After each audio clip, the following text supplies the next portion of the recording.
بسم اللہ الرحمن الرحیم کہ ہمیں اللہ نے ماہ مبارک رمضان میں ایک ٹریننگ کے لیے، ایک تربیت کے لیے، ایک کورس کروانے کے لیے، ایک نصاب گزروانے کے لیے، ایک تربیت کرنے کے لیے اللہ نے ہمیں ماہ رمضان میں بلایا ہے۔ ہم اللہ کے مہمان ہیں اس مہینے میں۔ سرکار ارشاد فرما رہے ہیں، یا ایھا الناس قد اقبل الیکم شہر اللہ بالبرکۃ والرحمۃ والمغفرہ۔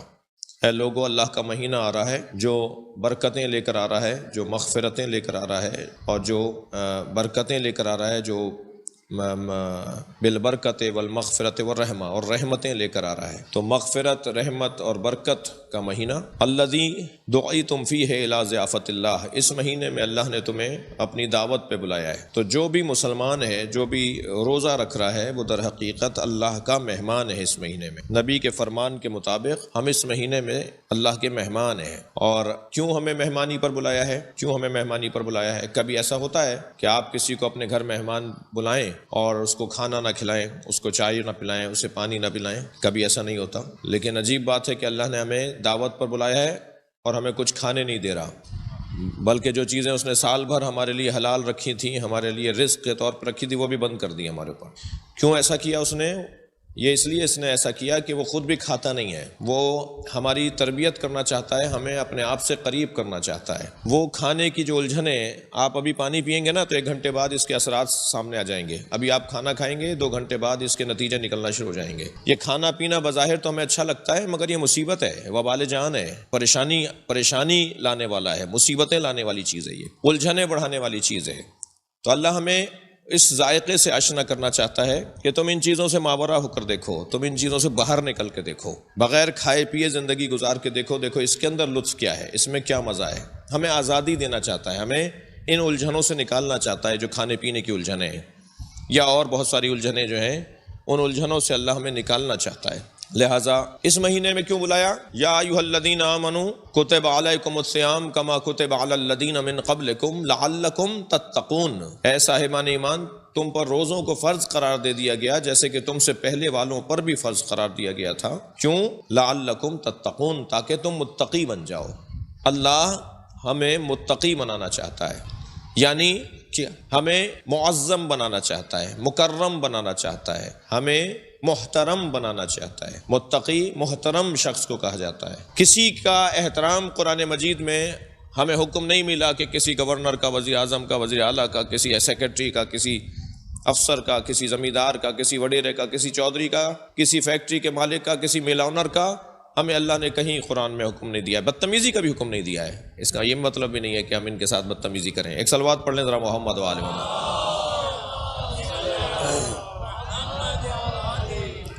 بے ادبی کا بھی ہمیں حکم نہیں دیا گیا، مگر اللہ نے ہمیں ان کے اکرام کا اور تکریم کا اور احترام کا حکم بھی نہیں دیا ہے۔ اللہ نے ہمیں کس کے احترام کا حکم دیا ہے؟ اللہ نے ہمیں جن کے احترام کا حکم دیا ہے۔ وہ 5 لوگ ہیں جن کا ہم پچھلے سال ذکر کر چکے ہیں، جن کا اللہ نے ہمیں احترام کرنے کا حکم دیا ہے۔ دوہرا دوں؟ ایک صلوات ہدیہ کریں، اللہم صلی علی محمد وعلی۔ اللہ نے سب سے پہلے جس کے احترام کا ہمیں حکم دیا ہے اسے محمد مصطفیٰ کہا جاتا ہے۔ اللہم صلی علی محمد وعلی محمد۔ اللہ نے ہمیں نبی مکرم کے احترام کا حکم دیا ہے، لہٰذا اسی سورے کی پہلی 5 آیتیں جو پچھلے سال جن پر ہم غور کر چکے ہیں، وہ نبی کے احترام کی آیات ہیں۔ نبی کا احترام کیسے کرنا ہے؟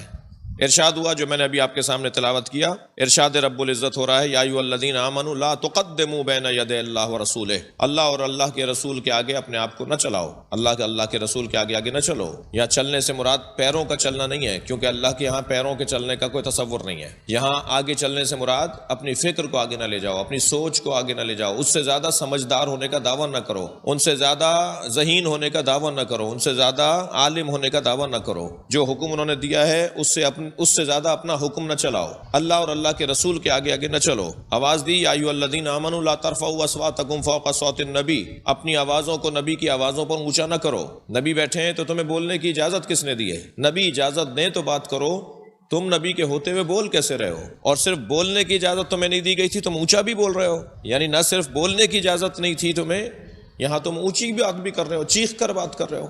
لا ترفعوا اصواتکم فوق صوت النبی، نبی کی آوازوں پر اپنی آوازوں کو بلند نہ کرو۔ اور پھر ارشاد ہوا خبردار لا تجہروا لہ بالقول کجہر بعضکم ببعض، اور نبی کو بھی ایسے نہیں پکارو جیسے تم اپنے دوست کو پکارتے ہو، بھائی کو پکارتے ہو، نوکر کو پکارتے ہو، زوجہ کو پکارتے ہو، بیٹے کو پکارتے ہو، جیسے تم آپس میں ایک دوسرے کو پکارتے ہو، اپنے دوستوں کو پکارتے ہو۔ خبردار نبی مکرم کو ایسے آواز نہیں دو، اور اگر تم نے ایسا کیا ان تحبط اعمالکم وانتم لا تشعرون، تمہارے اعمال کو ضبط کر لیا جائے گا، تمہیں پتہ بھی نہیں چلے گا، تمہاری زمینوں کو ضبط کر لیا جائے گا، تمہارے مال کو بینکوں سے اٹھا کے بحق سرکار ضبط کر لیا جائے گا، تمہیں معلوم ہوگا 6 سال کے بعد کہ میرا پیسہ کہاں چلا گیا۔ تم گمان کر رہے تھے کہ میرے پاس تو بڑی دولت ہے، وہ ساری ضبط ہو چکی ہوگی کیونکہ تم نے نبی کی توہین کی ہوگی۔ لہٰذا آداب نبی مکرم کا احترام۔ پھر ارشاد ہو رہا ہے ان الذین یغضون اصواتهم عند رسول اللہ، جو رسول اللہ کے سامنے جب بیٹھتے ہیں اور اپنی آوازوں کو دھیما رکھتے ہیں، نیچے آواز رکھتے ہیں، اپنی آواز کو دھیمی آواز میں بات کرتے ہیں، رسول اللہ کے سامنے اونچی آواز میں بات نہیں کرتے، یہ جو خیال رکھتے ہیں نا اس بات کا، ایک مرتبہ ان کے اندر سے آواز آتی ہے خبردار ہوشیار، خبردار ہوشیار، نبی کے پاس بیٹھے ہو، نبی کے سامنے بیٹھے ہو، یہ جن کے ذہن کے اندر خیال رہتا ہے الذین امتحن اللہ قلوبہم للتقوی، یہی وہ لوگ ہیں کہ جن کا دل تیار ہے کہ یہ متقی ہو سکتا ہے، تقوی کے لیے ظرف تیار ہے، تقوی کے لیے آمادگی ان کے اندر پائی جاتی ہے۔ یہ وہ لوگ ہیں جو رسول اللہ کا احترام کرتے ہیں، اور نہ صرف یہ کہ ان کو تقوی کے لیے آمادہ ہے ان کا دل، بلکہ لہم مغفرۃ واجر عظیم، ان کے لیے مغفرت بھی ہے، انہیں معاف بھی کیا جائے گا۔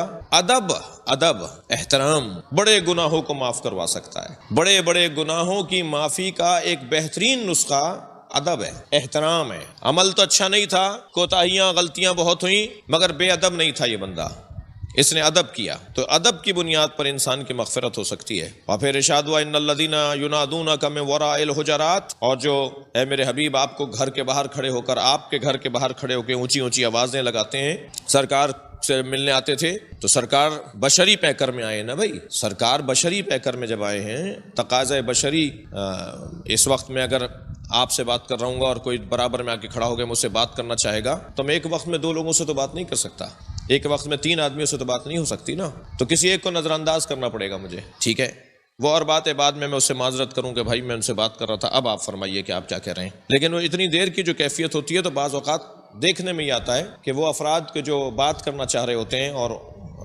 آپ کسی اور سے بات کر رہے ہوتے ہیں تو انہیں برا لگ رہا ہوتا ہے کہ مجھے نظر انداز کر رہے ہیں، تو پھر وہ کیا ہوتا ہے اونچی آواز میں بول رہے ہوتے ہیں، اور پھر کبھی کبھی وہ غصے میں آ کر، یہ کچھ نبی کے ساتھ ہوا۔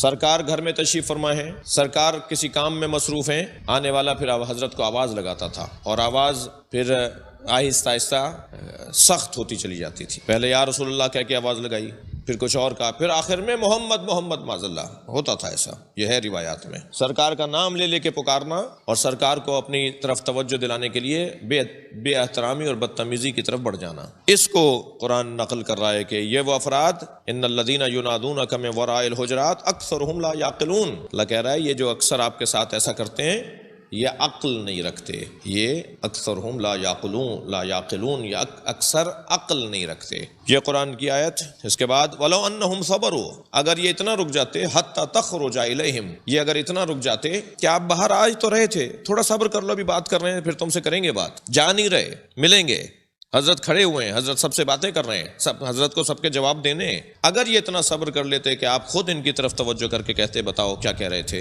کہو تم میرے پاس کیوں کھڑے ہو، تمہیں کوئی مجھ سے کام ہے، اگر یہ اتنا صبر کر لیتے تو کیا ہوتا لکان خیرا لہم، تو یہ ان کے لیے بہتر ہوتا، یہ ان کے لیے بہتر ہوتا۔ واللہ غفور رحیم، پھر بھی اللہ کہہ رہا ہے میں دروازہ بند نہیں کر رہا، جنہوں نے میرے نبی سے بدتمیزی کی، جنہوں نے میرے نبی کی بے احترامی کی، میں پھر بھی ان کے لیے دروازہ بند نہیں کر رہا، ان کے لیے دروازہ کھلا ہوا ہے، اللہ غفور بھی ہے، اللہ رحیم بھی ہے۔ تو سب سے پہلا احترام نبی مکرم کا احترام ہے، دوسرا احترام قرآن مجید کا احترام۔ عزیزان محترم، ایام اللہ ہے، ماہ مبارک ہے، سب سے پہلے خدا کی بارگاہ میں شکر گزار ہیں کہ پروردگار نے ہمیں زندگی میں ایک اور ماہ مبارک عطا کیا، اور یہ برکتوں اور رحمتوں کا مہینہ کہ شاید ہم کیونکہ مادی دور میں اتنے انوالو ہیں،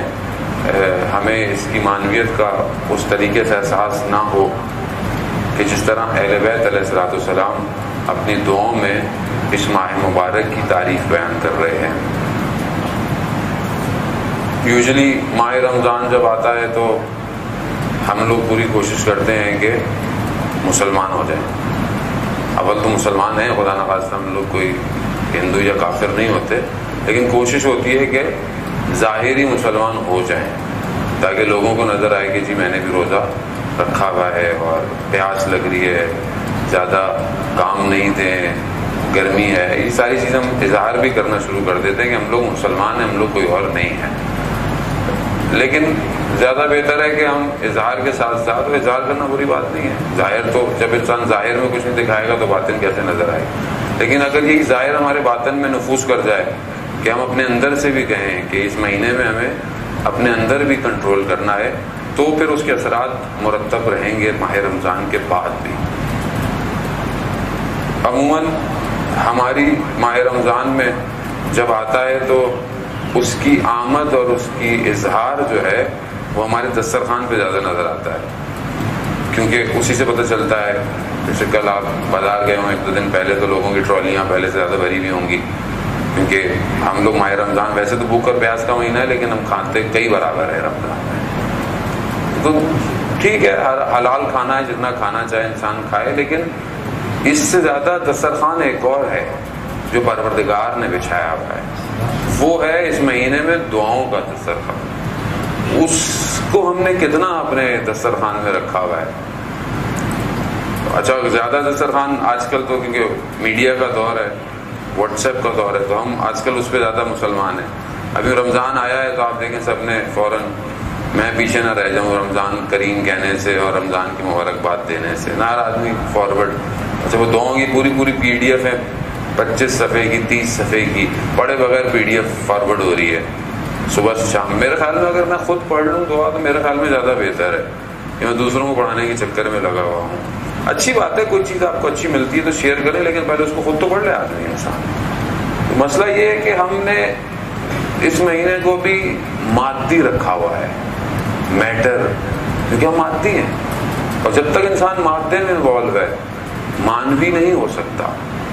اور یہ وہ مہینہ ہے آیت اللہ جوادی عاملی کہ آپ کی صلوات ان کی توفیقات میں اضافہ فرمائے.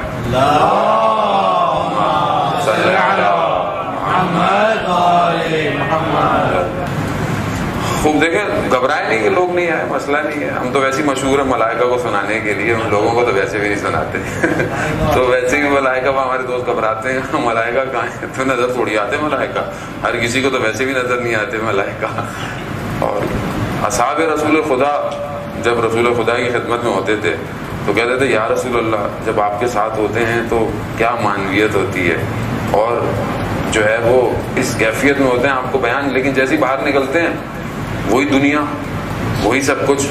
تو رسول خدا نے فرمایا کہ اگر وہ کیفیت تمہاری ہر وقت رہے تو ملائکہ تمہارے ہاتھ آ کے چومنا شروع کر دیں. تو انسان بارہ مادی ہے، ہر وقت اس کیفیت میں نہیں رہ سکتا، لیکن اگر تھوڑی سی بھی کیفیت مل جائے تو غنیمت سمجھنی چاہیے. یہ فرش اعضاء ایسے ہی ہے، یہاں ظاہر میں ہم ایک دوسرے کو نظر آ رہے ہوتے ہیں، باطن میں بہت لوگ مجلس سننے آتے ہیں، کیونکہ ذکر کسی اور کا ہے، ذکر ہمارا نہیں ہے. ذکر اس کا ہے کہ جس کے لیے پروردگار نے عرش پہ لکھا ہے ان الحسین مصباح الہدی و سفینۃ النجات. عرش کی مخلوق جو ہے وہ انتظار میں ہے. آیت اللہ جوادی عاملی حفظ اللہ فرماتے ہیں کہ دنیا یعنی خود انسان مادہ ہے، میٹر ہے، اور روح اس کے مادے کے ساتھ ہے. روح پرواز کرنا چاہتی ہے مگر مادہ اسے پرواز کرنے نہیں دیتا. مادی خواہشات، مادی احساسات، مادی رشتے یہ اس کو روکتے ہیں. انسان مال سے امتحان ہوتا ہے، انسان اولاد سے امتحان ہوتا ہے، انسان انفس جان سے، یہ سب وہ چیزیں ہیں کہ جو اس کو روکتی ہیں اس دنیا میں. تو وہ فرماتے ہیں کہ ماہ رمضان وہ مہینہ ہے کہ جو انسان کی روح کو اس کے اس مادے سے ویسے پرواز دیتا ہے جیسے کوئی پرندہ اس کے پاؤں میں لوہے کی زنجیر ہو، وہ پرواز کرنا چاہے مگر نہیں کر سکتا.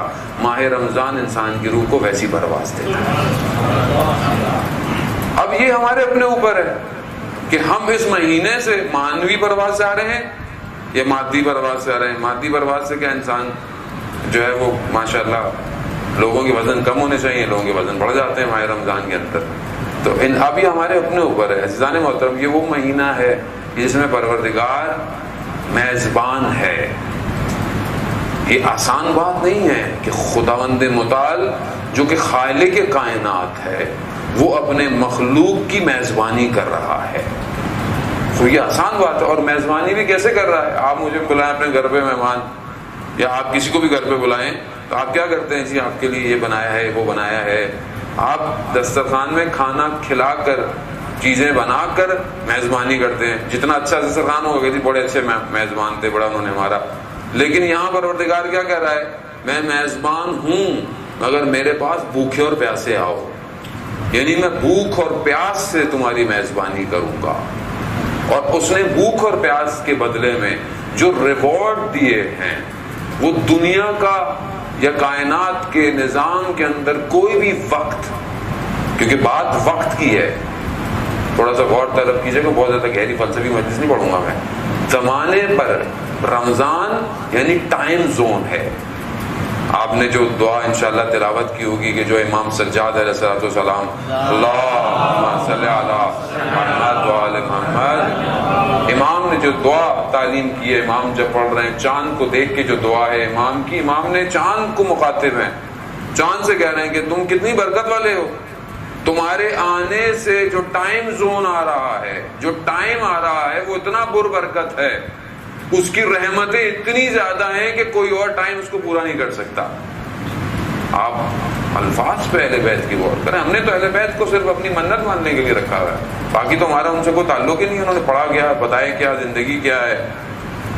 امام فرماتے ہیں کہ جو برکتیں اس مہینے میں ہیں، پروردگار چاند سے مخاطب ہے، جو مہینے میں برکتیں آ رہی ہیں اس کو زمانے کی گردشیں ظاہر نہیں کر سکتی. یعنی جتنا ٹائم چینج ہو جائے، جو برکتیں ماہ رمضان دے گا وہ کوئی ٹائم آ کر اس کو خراب نہیں کر سکتا. اور جو پاکیزگی اس مہینے میں عطا ہوتی ہے اسے گناہوں کی آلودگی خراب نہیں کر سکتی. ایک ایک جملہ ایسا ہے کہ انسان صرف تفکر فکر کرتا رہے جانے بہت. اور یہ مہینہ تو اتنی دعائیں ہیں. لیکن بہرحال آپ بولیں گے کتنی مولانا صاحب کتنی دعائیں پڑھیں؟ صبح کی دعا ہے، شام کی دعا ہے، رات کی دعا ہے، دن کی دعائیں ہیں. جتنا پڑھ سکے، جتنی توفیق ہو. تھوڑا سا اس مہینے میں اپنے باقی کاموں کو سائڈ پہ کرتے ہیں. وہ کیا کر رہے ہیں؟ واٹس ایپ پہ 100 میسج میں روز پڑھتا ہوں. ٹی وی میں بیٹھا ہوا دنیا جان کی خبریں میں بیٹھا ہوا دیکھ رہا ہوں. میرے خبریں دیکھیں بہت سارے ہمارے جو پاکستان اور ہندوستان جو بھی ٹی وی چینل ہیں وہ اگر آپ رات کو نہیں دیکھیں گے تو آپ کی صحت پہ کوئی فرق نہیں پڑے گا. کم از کم اس مہینے میں نہیں دیکھیں تھوڑے دن.